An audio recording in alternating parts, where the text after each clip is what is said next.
베드로전서 베드로후서는 사도 베드로가 소아시아에서 신앙생활을 하고 있는 그리스도인들에게 쓴 편지로서 수신자는 같지만 그 서신의 형태라든가 그 내용은 다릅니다.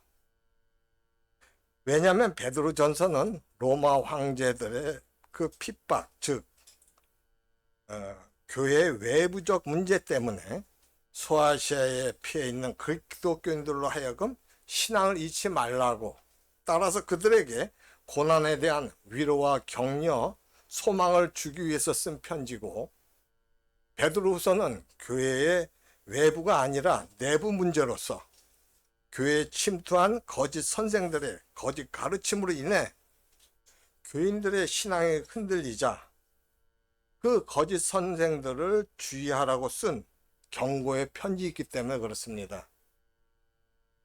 사실 베드로 전서를 쓸 때 베드로는 기독교인들의 고난이 산소망과 하나님께서 주신 기업을 바라보고 믿음의 결국인 영혼의 구원을 받는 과정이라고 가르쳤습니다.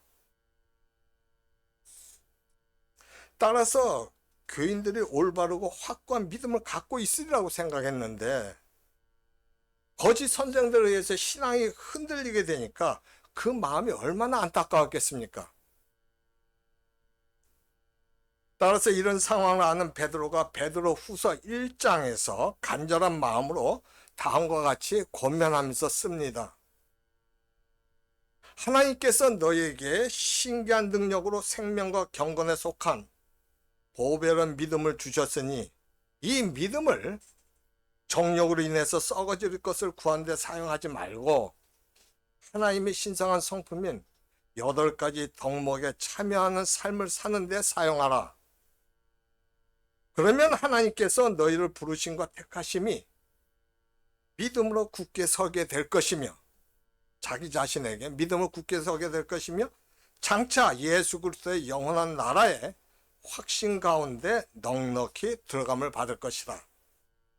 따라서 내가 죽고 없더라도 이 말을 기억하고 생각하므로 하나님께서 너희를 부르신 부르심의 소망 아래 너희를 두되 체험이 아니라 하나님 말씀 중심으로 살아라.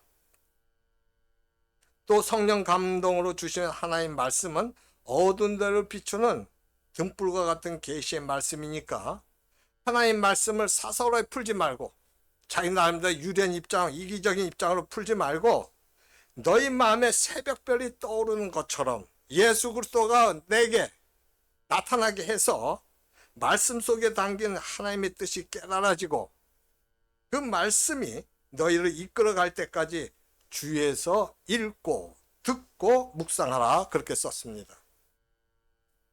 그런데 2장에서는 분위기가 완전히 달라져서 간절함에 안타까움이 더해지면서 분노가 묻어나요. 왜 달라질까요?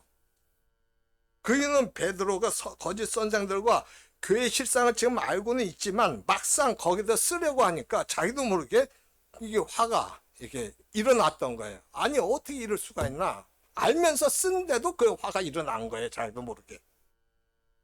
즉 베드로는 1장에서 간절히 권면했는데 현실은 그런 베드로의 가르침을 반대하고 뒤없는 거짓 선생들과 그 거짓 선생들의 가르침이 교회 가운데서 암약하고 있다는 사실에 맞닥뜨리게 되니까 자기도 모르게 이게 치솟은 거예요, 뭔가. 따라서 베드로는 이런 현실을 알기 때문에 조금은 격양된 마음으로 교회가 거짓 성도들로부터 단호하게 돌아설 수 있도록 거짓 선생들과 그들의 가르침이 잘못된다는 것을 알리면서 교회 성도들에게 알리면서 지금 써내려가고 있는 거예요. 2장에서부터. 그 중에서도 오늘 살펴볼 1절부터 3절은 2장 전체를 이끌어가는 서론 역할을 하면서 거짓 선생들과 그들의 가르침의 핵심적인 특징을 요약해서 지금 설명하고 있습니다. 그 중에서 먼저 1절 한번 보면 이런 말씀이 있죠. 그러나 백성 가운데 또한 거짓 선지자들이 일어났었나니 교회 안에서 일어났다는 거예요. 거짓 선생들. 이와 같이 너희 중에도 거짓 선생들이 있으리라. 그걸 알 수 있는 거예요. 그들은 멸망하게 할 이단을 가만히 끌어들여. 그 거짓 선생들 이단을 끌어들여. 멸망하게 할 이단이에요. 자기들을 사신 주를 부인하고, 자기들 사신 주가 누구예요? 예수 그리스도잖아요. 임박한 멸망을 스스로 취하는 자들이라. 이들은 교회 가운데 가만히 이단적인 가르침을 가지고 들어와서 성도들을 미혹하는데, 그 거짓된 가르침의 골자가 뭐냐? 자기들을 사신 주를 부인하는 거예요. 좀 전에 말씀드렸지만 이 자기들 사신 주라는 것은 누구를 얘기하는 거면 예수 그리스도예요. 이들은 예수 그리스도를 부인한다는 거예요. 그런데 여러분 알겠지만 이 거짓 선생들 이단은 말입니다. 해놓고 예수 그리스도를 부인하지 않아요. 겉으로는 예수 그리스도를 자신의 주라고 믿고 고백하는 신실한 자들처럼 보이게 해요. 그렇게 한다고. 그러나 실상 이들은 그 겉과 속이 다른 거예요. 속 안에 다른 게 있단 말이에요. 그러나 이들은 어떠냐? 임박한 멸망을 스스로 취하는 자들로서 자신들 산 피값으로, 죄값으로 사신 그 예수 그리스도를 부인하는 자들이에요. 그렇게 부인해요. 그렇다면 거짓 선생들은 어떻게 자기를 사신 주님인 예수 그리스도 부인할까요? 여러분, 하나님께서 예수를 통해서 우리를 보고 우리를 부르고 구원하실 때 그냥 하시질 않고 우리를 사서, 즉 우리의 죄값을 치르시면서 우리를 구원하셨어요. 그냥 구원받아 그게 아니라 죄값을, 우리를 샀어요. 뭘로 사? 죄값을 치르면서. 그렇게 해서 우리를 구원하셨어요. 따라서 성경에서 우리를 구원하신 예수 그리스도의 대속을 속량, 즉 값을 치르고 사왔다고 표현해요. 속량이라는 게 뭐예요? 값을 치르고 사왔다는 거예요. 우리의 죄값을 치르고 사온 거예요. 이 말은 아담과 하와의 범죄 후 인간이 그 위치가 하나님과 사탄 사이에 중립해 있는 것이 아니라 사탄의 권세 아래 어둠 속, 즉 죄와 사망에 붙들려서 썩어짐과 허망함의 종로를 하면서 살아왔다는 걸 뜻해요. 왜냐하면 아담과 하와가 하나님의 말씀을 안 듣고, 하나님께서 선악과를 먹지 말라고 했잖아. 근데 그걸 안 듣고 어떻게? 마귀, 사탄의 말인 선악과를 먹으면 너희가 하나님같이 되니까 먹지 못하게 먹어도 돼. 그 말 들었기 때문에 그때부터 어떻게 돼요? 그 사탄이 우리에게 주는 썩어짐과 허망함, 헛된 것을 거기에 종노탐 살아온 거예요. 다시 말해서 우리는 허물과 죄로 죽어 있었고 본질상 진노의 자녀였으며 지옥에 갈 인생으로 살아왔던 거예요. 우린 그럴 수밖에 없어요. 왜? 지금 사탄의 권세 아래 내가 갇혀 있잖아. 그러니까 내 눈에 보이는 건 죄밖에 없는 거예요. 태어나면서 어린애가 그 마음은 순수할지 모르지만 그 안에는 죄 짓는 것밖에 없다고. 그래서 애기들도 얼마나 그 앙탈하냐고. 얘네들도 보면은 지 알아 이게 잘못된 거. 그런데도 탁 안면 꼬부치고 막 한단 말이야. 이게 그런 게 있는 거예요. 이거 죄밖에 없는 거예요, 사실은. 즉 우리는 자유인이 아니라 사탄의 종으로서 죄와 죽음의 종이고 노예로 살았던 거예요. 그런 자리와 상태에 있던 우리를 하나님께서 예수로 죄와 죽음의 값을 치르고 사시면서 구원하신 겁니다. 그렇다면 인간이 구원받기 위해서 누가 누구에게 값을 치른 거예요? 하나님께서 사탄에게 값을 치른 게 아니라 하나님께서 하나님께 값을 치렀어요. 이거 중요한 거예요. 하나님께서 사탄에게 값을 치른 게 아니라 누가 누구에게 죄 값을 치렀다고? 하나님께서 하나님께 직접 값을 치렀다는 거예요. 이게 무슨 말인가? 본래 여러분 하나님은 사랑의 하나님이시면서 공의의 하나님이셔요. 사랑의 하나님이시기 때문에 우리를 어떻게 하느냐? 이 구원하기를 원하신단 말이에요. 네? 죄와 죽음으로부터 구원하기로 하지만 공의 하나님이셔요. 그러니까 어떻게 하냐? 죄를 그냥 넘어가실 수가 없는 거예요. 죄를 해결해야 돼. 구원하기는 해야 되는데 죄를 해결해야 돼. 그러니까 죄를 넘어갈 수가 없어요. 그래서 죄값을 직접 치르신 거예요.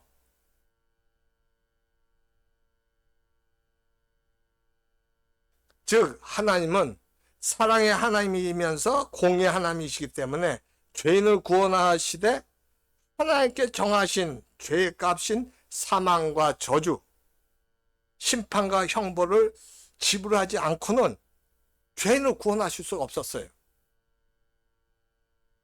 따라서 직접 죄값을 치러야만 하셨던 거예요. 그런데 인생 가운데서는 어느 누구도 자기 죄의 값을 지불하고 구원을 얻을 수 있는 존재가 없어요. 왜 그래요? 우리 인간들은 다 죄인이잖아. 나도 죄인이냐, 여러분도 죄인, 다 죄인이야. 죄인이 어떻게 내 죄도 해결 못하는데 남의 죄를 해결해 줄 수 있냔 말이야. 아무도 못해. 나도 죄인, 상대방도 죄인이니까. 그러니까 어떻게 했냐? 성부 하나님께서 독생자 예수님이 인간을 보내셔갖고 택한 자의 모든 죄를 짊어지고 십자가에서 그들의 죄값을 대신 지불하게 하셨던 거예요.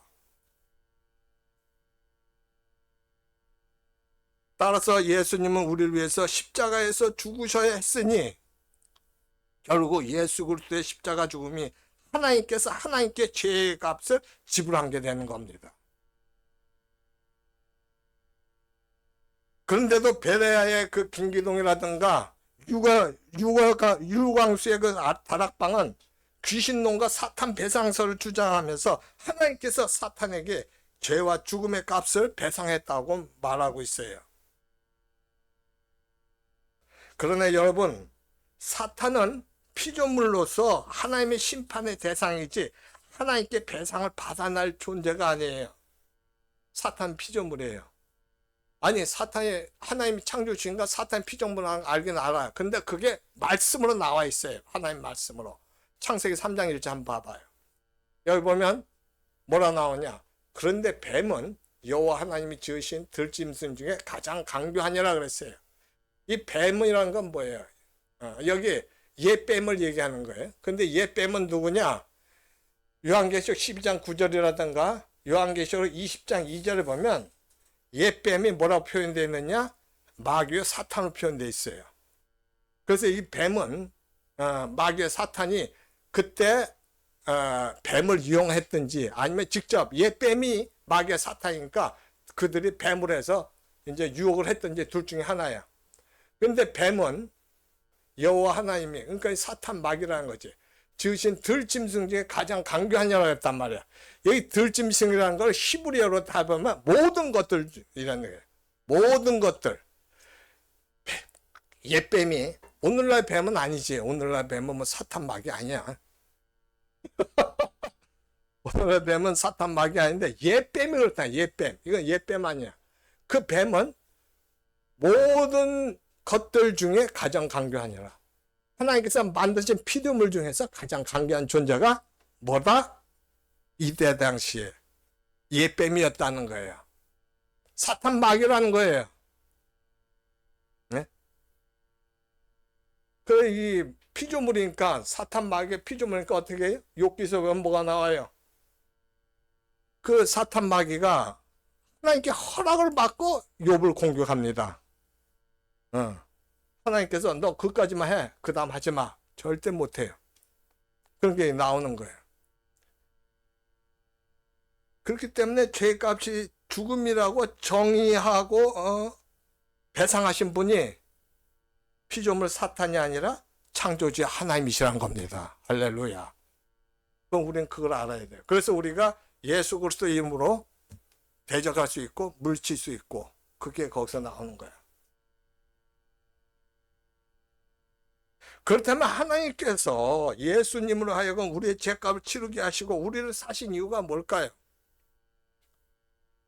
에베소서 1장 3절부터 5절에 보면 나오는데 여기 이런 말씀이 있어요. 찬송하리로다 하나님 곧 우리 주 예수 그리스도의 아버지께서 그리스도 안에서 하늘에 속한 모든 신령한 복을 우리에게 주시되. 하나님께서 어떻게 하셨느냐? 그리스도 안에서 신령한 복을 우리에게 줬단 말이에요. 언제부터 줬어요? 그러면 4절 보면 나와요. 4절 같이 읽어봐요. 시작. 곧 창세전에 그리스도 안에서 우리를 택하사 우리로 사랑 안에서 그 안에 거룩하고 흠이 없게 하시려고. 창세전에, 그러니까 창세전에 이미 세상을 만들기 전에 하나님께서는 그리스도 안에서 우리에게 신령한 복을 주기를 원하셨어요. 계획하셨어요. 그래갖고 어떻게 했냐? 사랑 안에서, 하나님의 사랑 안에서 그 앞에, 하나님 앞에 거룩하고 흠이 없게 하려고. 이미 하나님께서는 우리를 택하셔갖고 어떻게 하셨느냐? 이 거룩하고 사랑 안에서 거룩하고 흠이 없는 신령한 복 우리에게 주기를 하셨단 말이에요. 5절에 뭐라고 하냐? 그 기쁘신 뜻대로 우리를 예정하사 예수 그리스도로 말미암아 자기 아들이 되게 하셨으니. 그래갖고 예수를 통해서 우리의 하나님의 아들로서 이렇게 복을 받게 하셨다는 거예요. 그런데 거짓 선생들은 하나님 안에서 거룩하고 흠이 없게 되는 것이 하나님이 우리를 구원한 목적이라고 말하지 않아요. 그들은 보통 때는 예수님과 구원을 말하는 것 같은데 실제로는 부인한단 말이에요. 그걸 알 수 있는 게 뭐냐? 거짓 선생들은 하나님께서 거짓 선생들 하나님께서 왜 예수님을 값으로 지불하고 우리를 사오셨는지, 우리를 구원하셨는지 그 이유와 목적을 안 가르쳐요. 여러분 한번 봐요. 이단들 보면은 거짓 선생들 말하면 예수 그리스도께서 왜 우리를 핏값을 지불하고 우리를 샀는지 얘기 안 한다고. 그건 빼요. 그건 빼버려요. 그냥 예수가 있다 그래요. 응? 그렇게 가르쳐요. 그렇게 안 가르칠 뿐만 아니라 그렇게 가르치지 않을 뿐만 아니라 그들은 어떻게 하냐? 그와 전혀 다른 신앙을 따르도록 가르쳐요. 어떤 신앙? 내가 예수 그리스도 같은 사람이야. 내가 예수 그리스도야. 그렇게 한단 말이에요. 그러니까 예수 그리스도가 우리의 핏값을 하고서 우리의 죄값을 하고서 우리를 구원하셨다는 걸 하게 되면 자기는 아무것도 아니란 말이야. 그래서 그건 빼는 거야. 이게 이단이야, 이게. 당신이 우리 죄값을 어떻게 해결했냐? 그 답을 못해. 근데 교리를 이렇게 만들어서 한다고. 여러분 그 했잖아, 우리 그때. 신천지라는 거 다 보면 다 그거예요. 응? 안성홍이가 아버지 하나님이 되잖아. 그리고 장길자가 어머니 하나님이 되고 이런 식으로 넘어가게 돼요. 그렇게 구조가 그렇게 돼요. 맨 처음부터 그 얘기 안 해요. 결코 안 합니다. 나중에 가서 그게 다 나와요. 자기도 모르게 빨려 들어가요. 하나님께서 우리를 예수 그리스도의 십자가를 통해서 속량, 즉 사신 이유가 뭐냐면 예수 그리스도를 영접한 후에 우리가 육체의 남은 때를 다시는 사람의 정욕을 따르지 않고 하나님의 뜻을 따라 살게 하기 위해서 그렇게 하신 거예요. 우리가 육체의 정욕을 따라 살면은 우리는 예수 그리스도를 영접하는 거하고 아무 상관이 없어. 못할 예수 그리스도를 영접해. 옛날처럼 그냥 그렇게 살면 되는데 그 의미가 없어요. 그래서 내 정욕을 따르는 게 아니라 어떻게 하나님 뜻을 따라 살기 위해서 한 거란 말이에요. 그렇다면 하나님께서 우리를 택하신 이유가 뭔가? 1장 4절에 있는 것처럼 사랑 안에서 그 앞에 하나님 앞에 거룩하고 흠이 없게 하시려고. 그래서 우리를 택하신 거예요. 따라서 우리가 우리를 사신 주 앞에서 음란과 정욕, 술 취함과 방탕, 향락과 우상 숭배로 이방인들처럼 사는 것은 지나간 때를 좋게 해야 돼요. 지금도 여전히 그렇게 하면은 이건 아무것도 아니야. 내 뭐 예수 그리스도를 믿으나 안 믿으나 똑같은데 내 생활 똑같으면 그게 뭐냐고. 이건 지나간 대로 끝내야 되는 거예요. 그러지 내가 하나님의 아들이야. 믿습니까? 그래야지 내가 하나님의 자녀로 아버지가 진짜 내 아버지, 하나님 내 진짜 아버지가 되는 거 아니에요? 근데 옛날 똑같으면 아무것도 아니지. 내 맘대로 하고 내 뜻대로 하고 하나님도 관계없단 말이야. 나 천당 가려고 믿어. 그거 아무것도 아니야. 그건 천당 못 가. 여러분, 예수님을 구주로 영접한다는 건 잘 들어야 돼. 이게 굉장히 중요한 거예요. 옛날은 급해서 우리나라가 그래서 전도할 때 예수 믿으면 천국 갑니다, 천당 갑니다 했잖아. 급해서 그런 거야. 근데 그건 말로만 해도 막 된다고 그런 거야. 근데 그게 아니라고. 예수님이 나의 구주라는 그 의미를 알아야 돼요. 그래서 내가 변화가 돼야 되는 거야. 예수님을 내 구주라고 믿으면 예수님 살려고 할 거 아니야. 살려고 하는데 과정 속에서 일어나는 거, 옛날 습관이 나오고 그런 건 어쩔 수가 없어. 그런데 깨달으면서 고치면 돼. 근데 그게 아니라 예수 믿으면 천국 간다며. 그래, 난 믿어 하고 내 마음대로 살아. 그건 아무것도 아니라고.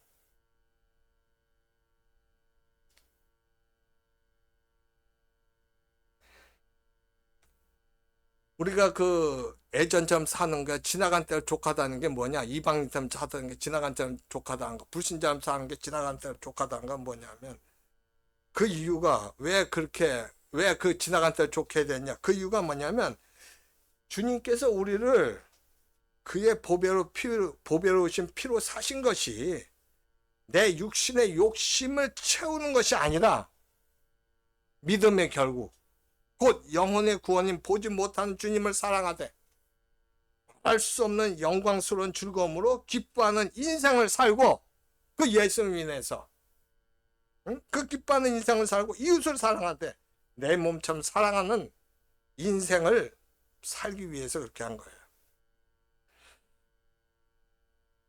우리가 너무 힘들지만 육신으로 이렇게 하나님 사랑, 이웃 사랑하는 게 힘들지만 여러분, 그러니까 내 이기주의로 했을 때 기쁨이 있잖아. 그래서 나는 그렇게 사는 게 좋다고 생각하지만 실상 우리에게 정말 기쁨이 있고 감사함이 있는 건 뭐냐면 하나님 사랑, 이웃 사랑인 거야. 응? 이걸 모르고 내 이기주의에서 내가 유익을 취하고 그게 해갖고 해서 내가 기뻐하는 건 뭐냐면 마치 우리가 진흙탕 속에서 막 더럽게 놀면서 좋아하는 거 아니고 이게 우리가 정말 하나님의 사랑, 이웃 사랑을 내가 몸소 하게 되면 그 안에서 하나님께 주시는 이 모든 거 있잖아. 너무 평안하고 감사하고 기쁨이 있어요. 이것은 뭐 같으냐면 해변가를 거니면서 이렇게 운치를 맛보는 것 같은 거야. 진흙탕에서 막 노는 거 하고 해변가를 거니면서 그때 음악 하나 멋있게 나와. 어느 게 더 좋냐고. 그건 차이가 아니야.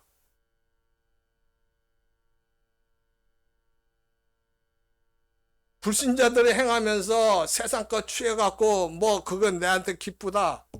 진흙탕에서 노는 거라고. 그런 거 막 묻혀가면서. 그러면서 상대방 더 묻히면 기분 좋아하고. 그게 아니라 내가 마음이 열리고 평안하고 감사함이 있으면서 해변가를 거니는 거 어떤 차이가 있냐. 응? 그거예요, 지금. 그 차이예요. 우리가 너무 눈앞에 있는 것만 그렇게 살아왔어. 예수님을 모르니까 그렇게 사는 거야. 그건 뭐 어떻게 탓할 수가 없어. 우리 조상이 잘못했다. 그 아담과 하와부터 가야 되잖아. 너무 힘들잖아. 그게 아니라고. 그러니까 이게 지금 뭐냐. 내 환경이 그랬다. 그거 탓할 필요가 없다고. 예전에 나도 그걸 막 이렇게 탓했는데 그러다 보니까 시간이 지금까지 와버렸어.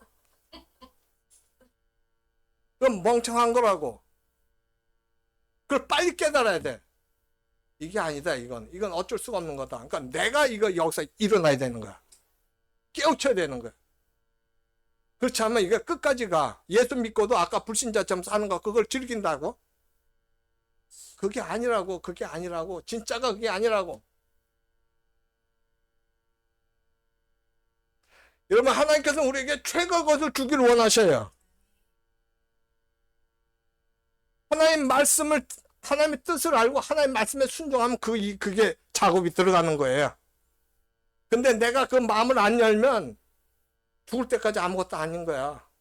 내가 하나님께서 그걸 일하시는 걸 내가 마음을 열고 받아들일 때는 그 진행하다가 못 맞추고 죽어도 돼.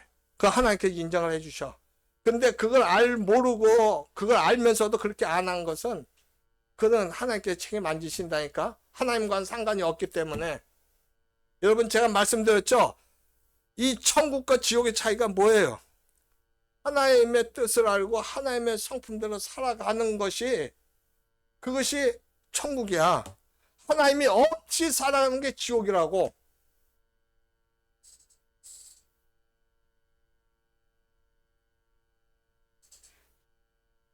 그것을 위해서 하나님께서는 우리가 믿는 것과 아는 일에 하나가 돼서 예수 그리스도의 장성한 분량에 이르기까지 교회를 통해 우리를 인도하시며 자라게 하실 거예요. 에베소서 우리 한번 봐요. 4장 13절과 14절. 여기 보면 이런 말씀이 있죠. 우리가 다 하나님의 아들을 믿는 것과 아는 일에 하나가 되어 온전한 사람을 이루어 그리스도의 장성한 분량에 충만한 데까지 이르리니. 우리가 하나님의 아들 예수 그리스도를 믿고 안다면은 사랑하게 돼요. 믿습니까? 여러분, 어떻게 믿을 수 있어요? 사랑하니까 믿는 거예요. 사랑하지 않으면 절대 못 믿습니다. 내가 아무리 나는 훌륭한 사람이 외쳐봐요. 그렇지만 저 사람을 내가 모르잖아. 사랑하지 않는데 어떻게 믿냐고. 내가 아무리 못났다고 해도 저 사람을 알고 사랑하면 믿게 돼요. 하나님의 아들을 믿는 것과 아는 일에 하나가 되어 온전한 사람을 이루어. 그때 온전한 사람이 돼요. 할렐루야. 그때는 하나님께서 나를 창세전에 창조하실 때 신령한 복을 받기 위해서 만드실 때 그 상황 들어가는 거예요. 할렐루야. 땜빵이 아니에요. 완전한 게 아니라 온전하게 되는 거예요. 응? 하나님 온전하게 하시는 분이야. 할렐루야. 그리스도의 장성한 분량은 충만한 데까지 이르니. 그러니까 우리가 예수 그리스도처럼 똑같이 되는 거예요. 믿으시기 바랍니다. 하나님은 그걸 원하셔. 우리가 그렇게 되길. 이는 우리가 이제부터 어린아이가 되지 아니하여 사람의 속임수와 간사한 유혹에 빠져 온갖 교훈의 풍조에 밀려 요동하지 않게 하려 하십니다. 근데도 계속 악한 영은 우리를 갖다가 그렇게 못하도록 계속 우리의 죄성을 갖다가 이렇게 하고 우리를 미혹하고 그러죠.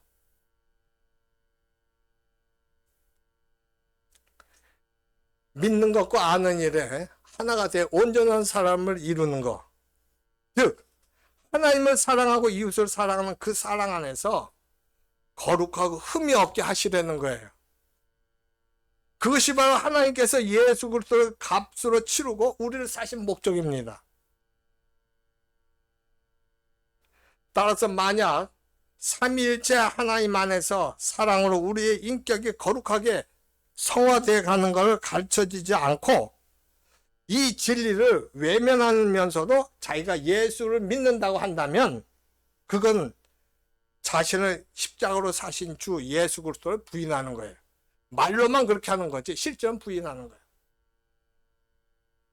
또 기독교 신앙을 지성의 영역에 국한해서 단지 지식으로 아는 것만 독립시켜버리거나 실천하진 않고 신비한 체험만을 쫓아다니며 신비주의 영역에 자신을 내던져 버려갖고 자기의 말과 행실, 성품과 인격 됨됨이에 아무런 변화가 없다면, 교회를 아무리 다녀도 변화가 없다면, 10년을 다녀도 20년을 다녀도 변화가 없다면, 오히려 더 악화가 된다면 그 모든 지식과 체험은 자기를 사신 주로 부인하는 잘못된 믿음이고 잘못된 체험으로서 이단적인 가르침이 되는 거예요.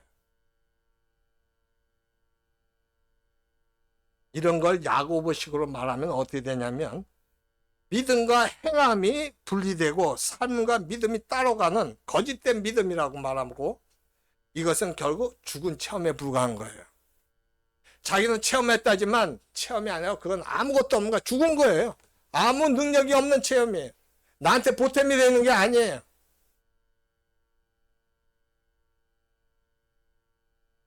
그렇다면 자신들을 속량하신 주를 부인하는 거짓 선생들의 특징이 뭘까?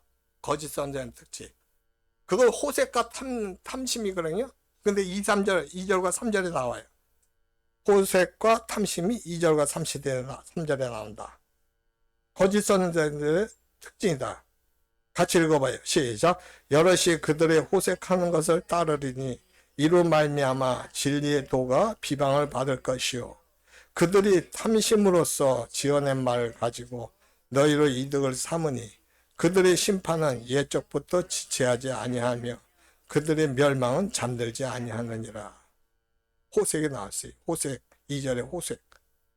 3절에 탐심. 이처럼 호색과 탐심이 거짓 선생의 특징인데 희한한 건 말이죠. 그걸 보면서 많은 사람들이 이런 거짓 선생들의 호색하는 걸 따른다는 거예요. 여기서 호색이란 건 방탕을 말하거든요. 성적인 방탕을 포함한 모든 부끄러운 행위들이 호색이에요.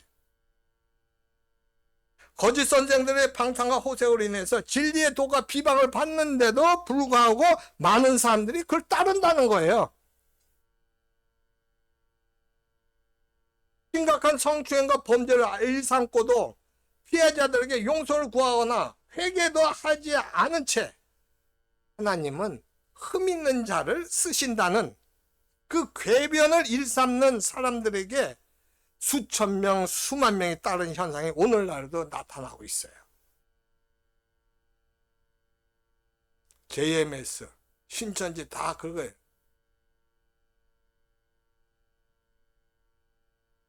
아까 유광수의 다락방도 그런 문제가 있고 이게 지금 엄청나요. 고등학교, 대학교 학력을 속이고 목사의 자격을 엉터리 취득하고 계속 거짓을 일삼으면서도 그럴듯한 포장으로 복음을 왜곡해 파는 그런 사람들 앞에 몇만 명의 영혼이 모이는 것도 이런 경우에 해당하는 거예요. 따라서 많이 모인다고 진리가 아니고 많이 모인다고 옳은 게 아니에요. 여러분 다 그런 건 아니지만 오히려 방탕과 호색과 탐심에 속한 자신의 삶, 자기가 그렇게 살거라. 그래서 그런 삶을 거짓 선생들이 신앙이라는 이름으로 덮어주며 위로해주는 게 좋아갖고서 그런 곳에 더 모일 수가 있어요. 자기는 그렇게 살거라. 그리고 또 그렇게 살고 싶거라. 그러니까 신앙이라는 이름으로 거짓 선생들 이단들 이렇게 하는 거 거기 합치만 하는 거 합해지는 거야 자기가. 그러니 숫자와 외형에 속으면 안 되는 거야. 거짓 선생들의 특징이 뭡니까? 3절 상반전처럼 지어낸 말로 교인들을 이득의 대상으로 삼는 거예요. 자기가 지어낸 말로. 이들에게 교회와 교인은 하나님께서 맡기신 양떼, 목양의 현장이 아니에요. 그냥 자신의 이득의 대상일 뿐이에요. 자기 이득의 대상. 이들은 하나님 말씀을 어두운 데를 밝히는 빛처럼 주위에서 대하지를 않아요. 여러분 하나님 말씀은 어둠을 밝히는 빛이에요. 근데 그렇게 대하지를 않는다고 이들은 성령의 감동으로 된 하나님 말씀을 두렵고 떨리는 마음으로 기도하며 대하지 않고 사사로이 대해요. 자기 유리할 때, 자기 육신에 유리할 때, 자기 육신의 욕심을 채우는데 유리할 때로 대하는 거야. 따라서 이들은 성경을 빙자해서 자신의 생각과 목적을 반영하고 지어내갖고 말을 해요. 자기의 이득과 더 많은 사람을 모으기 위해서 사람들이 좋아할 말을 성경 가운데 지어내갖고 해석하고 지어내서 전해요. 따라서 이 사람들이 전하는 이 사람들이 지어낸 말에는 거룩함과 그 성화의 말씀이 없어요. 천국과 지옥, 죄와 회개 같은 성경의 주제들이 없습니다. 서로 있다고 해도 구색 맞추기식의 언급이지 성경이 가르치는 대로 계속해서 꾸준하게 다루지를 않아요. 그냥 그때 그거 땜빵식으로 하는 거지. 그 구체적으로 못 들어간다고 이게.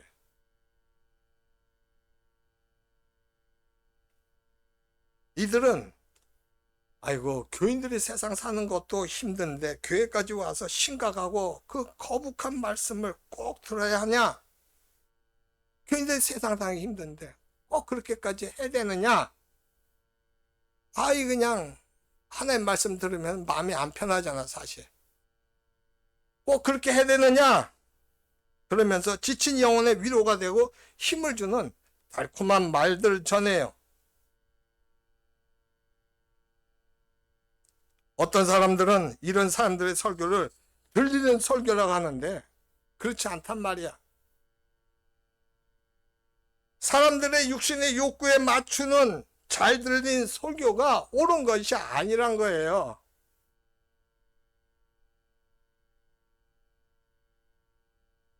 왜냐하면 이들의 설교는 하나님 말씀이 아니라 사람들의 귀에 혹하도록 지어낸 말이기 때문에 그래요. 그렇게 지어내서 전한 이유는 정말 그 사람들이 힘들게 사는 게 안타깝고 불쌍해서 위로하기 위함이 아니라 거짓 선생인 자신의 이득을 위해서 하는 것이기 때문에 그렇다는 거야. 하나님 말씀은 여러분 영혼을 위한 닭고기 수프라든가 마음을 따뜻하게 해주는 101가지의 작은 이야기와 같은 책의 말처럼 우리에게 말랑말랑하게 다가오지 않고 좌우의 날선 검처럼 예리해서 우리의 영과 혼과 골수를 쪼개요. 살아있고 활력이 있어갖고 우리의 생각과 뜻을 판단한 말씀으로 그 앞에 감출 수 있는 것이 없고 드러나지 않는 게 없습니다. 하나님께서 나중에 다 그걸 밝혀주신다고 내가 감추려고도 못 감춰. 다 밝혀지게 있어. 죽을 때까지 안 밝혀져? 죽은 다음에 밝혀져.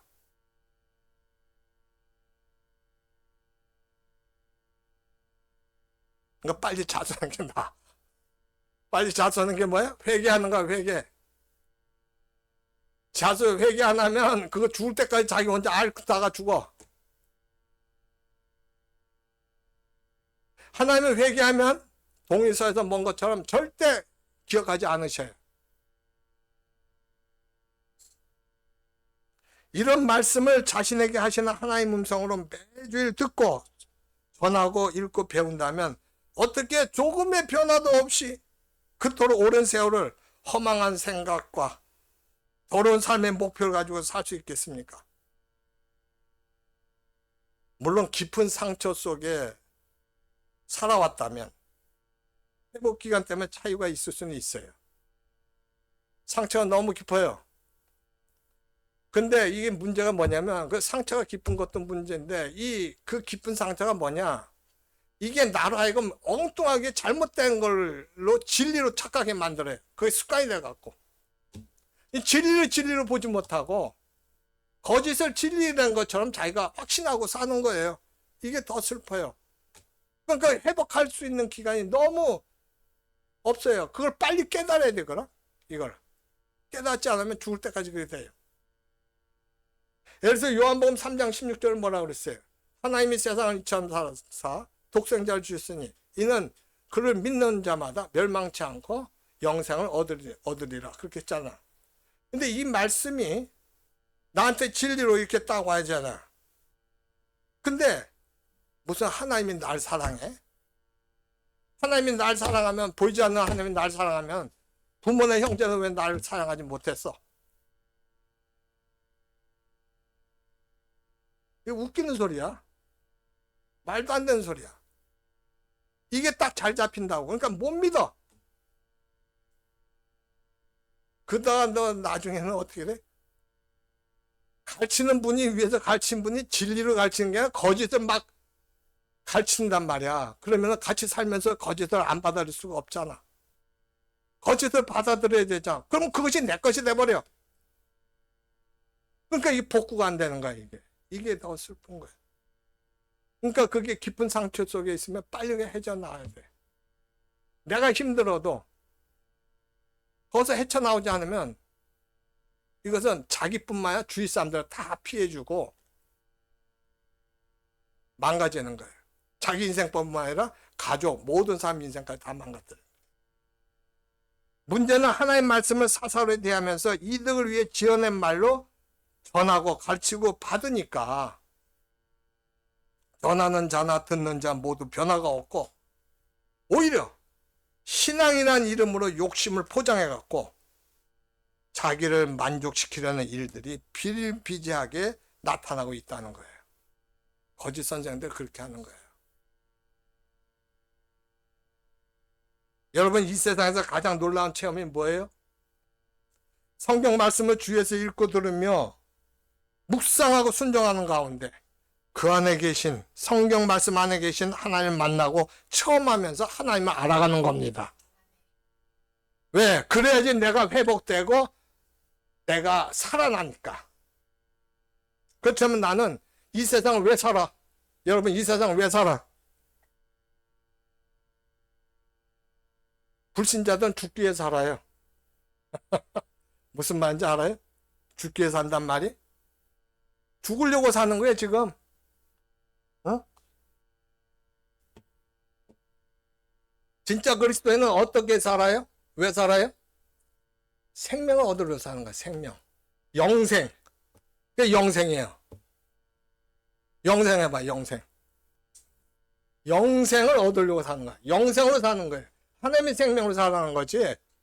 그래서 그리스도인이 죽는 것은 죽는 게 아니란 말이에요. 뭐라고 표현해요? 잠자는 거로 표현한다고. 더 좋은 데로 가는 거예요.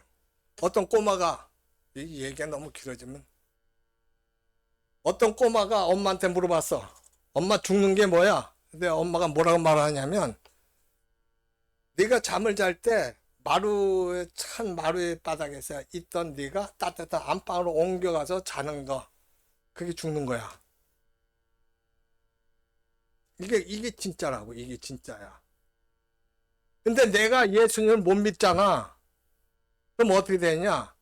불신자처럼 똑같이 돼요. 죽기 위해 산다고, 죽기 위해. 이게 뭘 잘 먹어도 죽기 위해서 하는 거고, 권력을 잡아도 죽기 위해서 하는 거예요. 그러면 이 죽음이란 걸 모르니까, 정의를 모르니까 하루하루가 불안한 거예요. 뭘 해도 만족이 없어요. 기쁨이 없어요. 이게 예수님을 믿는 거 안 믿는 거 차이라고. 그러니까 예수를 믿는다는 게 얼마나 중요한지 몰라. 저는 여러분이 확실하게 예수를 믿기를 원합니다. 그래야지 내가 어떤 상황에서도 이겨낼 수 있는 힘이 있어요. 여러분, 우리 인간 눈을 보면은 나보다 잘난 사람이 얼마나 많냐고. 우리는 감당 못해요. 어떻게 살아났냐고. 다 하나님의 손아귀에 있어요.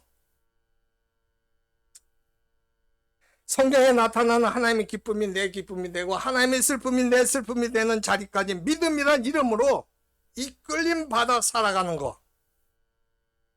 그 가운데 내 인격과 성품에 나도 모르게 예수님 닮는 것이 나타나며 하나님의 신성한 성품에 참여하는 것이 드러나는 것.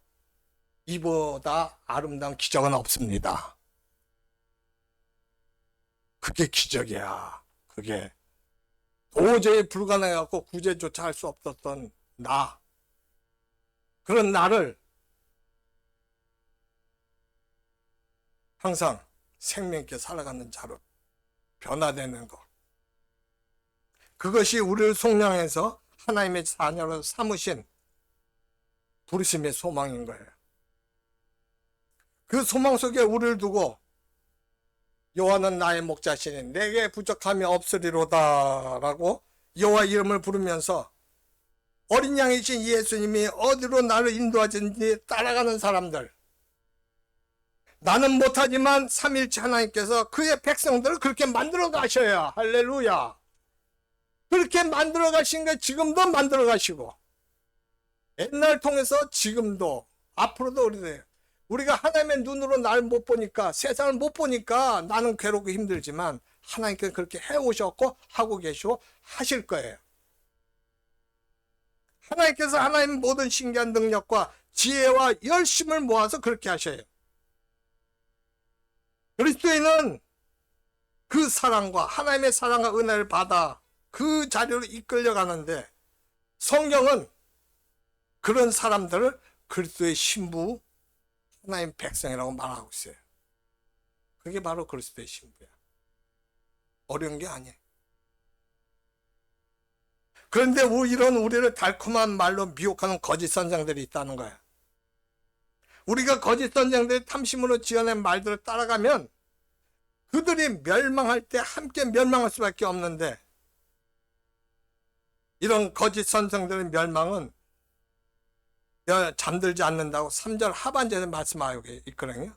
여기 보면 뭐라고 그래? 3절 하반절에 보면 그들의 멸망은 잠들지 아니하느니라. 거짓 선생들의 멸망은 잠들지 않는다. 이게 무슨 말이냐? 이것은 하나님께서 거짓 선생들을 반드시 심판하고 멸망시킨다는 거예요. 멸망이 계속된다는 거야. 그들은 일어날 수가 없는 거예요. 끝나는 거예요. 근데 문제는 뭐냐? 거기에 나도 모르게 들어가면 나도 그렇게 돼버리니까. 우리가 마치 어렸을 때부터 지금 잘못된 환경에서 태어나서 살아왔을 때 그 잘못된 습관이 나한테 배어진 것처럼, 거짓이 질린 것처럼 나를 갖다 확 붙잡는 것처럼, 거기에 들어가면 나도 모르게 그렇게 돼버리는 거예요. 그 다음에 또 거짓 선생이 되는 거예요.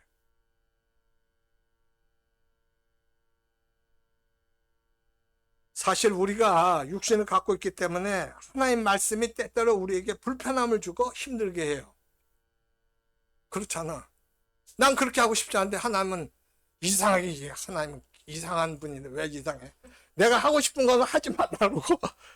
내가 하고 싶지 않은 건 자꾸 하라고 그러잖아. 왜 하나님은 나를 이렇게 괴롭히냐고.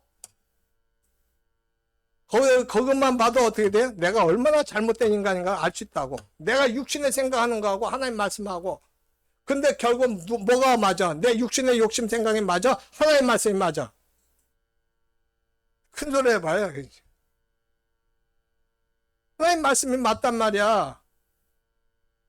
하나님 날 뜯어 고치기 위해서 그런 거라고. 지금 내 살아온 환경을 이기기 위해서 그렇게 하는 거야. 세상을 다스리라고 그렇게 하시는 거야. 할렐루야. 세상을 다스리는 거, 하나님 내 안에 계실 때 세상을 다스리고 나를 다스리게 있게 돼요.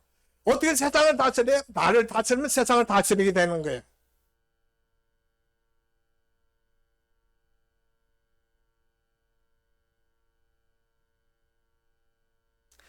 이 생명의 말씀은 인간의 미련함과 어둠을 밝히고 인간의 정욕과 탐심을 쪼개서 찔러 쪼개면서 빛과 거룩을 향해 끊임없이 우리의 삶을 돌려 세워요.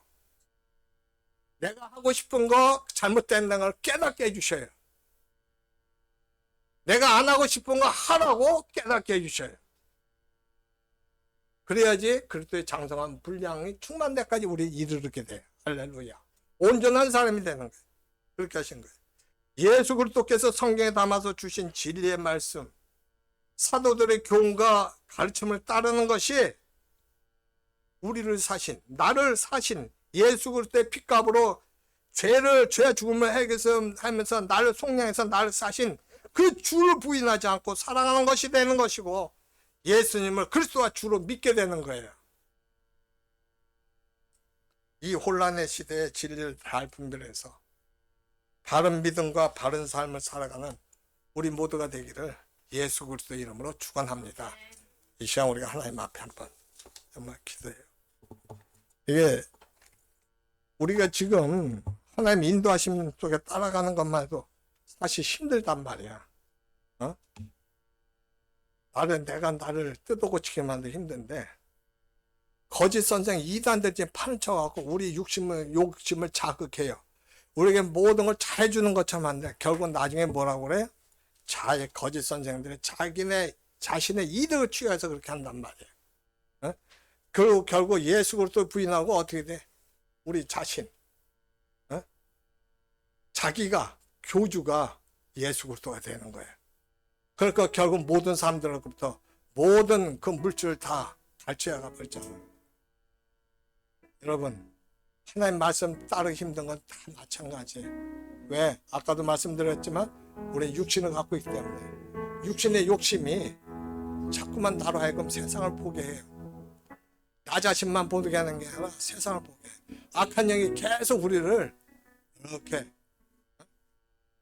유혹해요. 야, 너 이렇게 믿는다고 해봤자 너 못 살잖아. 쟤는 더 너보다 믿음이 없는데 잘 살잖아. 아니, 쟤보다도 불신자가 더 잘 살잖아. 너는 왜 그러냐, 믿는다. 이런 식으로 돼버리니까 내가 육신을 가져서 거기에 넘어가는 거야. 하나님께서 중요하게 여기시는 건 뭐냐면 세상 것이 아니라니까. 세상 것이 아니요. 내 자리가 아니에요, 여러분. 내 자리는 어떤 자리가 돼? 예수 그리스도 하나가 된 자리면 돼요. 하는 건 필요 없어요. 물질, 권력 다 필요 없다고. 하나님, 내가 정말 내가 하기 싫은 거 하나님께서 하라고 그러시면 내가 하는 자가 되게 하시고, 내가 하고 싶은 거 하나님께서 하지 말라 하면 하지 않는 자가 되게 하옵소서. 이것을 거짓 선생들을 이걸 이용하고 있단 말이에요. 말려들지 않게 하옵소서. 예수 그리스도와 동행하는 자가 되게 하옵소서. 주여, 삼창하게 돼. 주여, 주여, 주여.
아버지 하나님, 하나님은 진리이시고 거룩하시고 의로우시며 은혜와 사랑이 충만하신 분입니다.